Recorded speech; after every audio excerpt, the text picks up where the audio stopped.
Intermediate తర్వాత ఏ course తీసుకోవాలనే సందేహాలు చాలా మంది విద్యార్థుల్లో ఉంటాయి. అయితే వీటిలో ఎవరికి ఏ దారి బాగుంటుందో తెలుసుకోవాల్సింది మాత్రం విద్యార్థులే. ఎందుకంటే స్పష్టమైన లక్ష్యంతో ఎంచుకున్న కోర్సులే భవిష్యత్తుకు బాటలు వేస్తాయి. Engineering, medicine, science, commerce, arts, technical రంగాల్లో అనేక అవకాశాలు ఉన్నాయి. కోర్సును ఎంచుకునే ముందు విద్యార్థులు తమ స్వీయ సామర్థ్యాలను మదింపు చేసుకుని సంపూర్ణంగా విశ్లేషించుకోవాలి. విద్యార్థి ఏ అంశాల్లో ప్రావీణ్యం ఉందో గుర్తించి ఆ దిశగా అడుగులు వేయాలి. బైపీసీ తర్వాత మెడిసిన్ ఒక మార్గం మాత్రమే. మెడిసిన్ సీటు రాకుంటే జీవితం ఆగిపోయినట్లేం కాదు. Nutrition, forensic science, genetics, bio informatics, agritech లాంటి రంగాలు మంచి అవకాశాలు కల్పిస్తున్నాయి. ఎంపీసీ తర్వాత ఐఐటీలోనో ఎన్ఐటీలోనో సీటు రాకపోతే కొంపలేం మునిగిపోవు.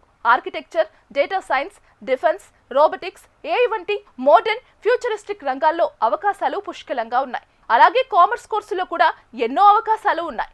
విద్యార్థులకు తమ కెరీర్ పై ఉన్న ప్రతి ఒక్క సందేహాన్ని నివృత్తి చేయడానికి HMTV professional education awards, Hans India education awards వేదిక కానుంది. ఈ నెల 28వ తేదీన నిర్వహించదలిచిన ఈ అవార్డ్స్ వేడుకల్లో పలు రంగాల నిపుణులతో విద్యార్థులకున్న కెరీర్ సమస్యలపై అవగాహన సదస్సులు ఏర్పాటు చేయనున్నారు. ఇందులో ఉదయం how to prepare for JEE mains and JEE advance, what are the AI trends in education, how to acquire skills, innovation and entrepreneurship, how to acquire leadership traits, ethics and social responsibility of the youth, how to come out from social media craze.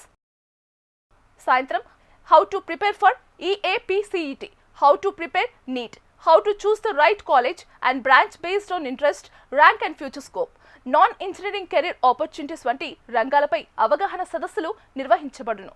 ఇట్టి కార్యక్రమానికి అతిథులుగా కేంద్ర మంత్రి శ్రీ కిషన్ రెడ్డి గారు, Telangana assembly speaker గడ్డం ప్రసాద్ గారు, తెలంగాణ రాష్ట్ర మంత్రి శ్రీ కోమటిరెడ్డి వెంకటరెడ్డి గారు, మరో మంత్రి శ్రీమతి కొండా సురేఖ గారు, అలాగే తెలంగాణ శాసనసభ్యులు Birla Ailaiah, Telangana higher educational council chairman Balakrishna Reddy మరియు సినీ నటులు సుమన్ గారు పాల్గొననున్నారు. విద్యార్థులందరూ ఈ అవకాశాన్ని సద్వినియోగం చేసుకోగలరు.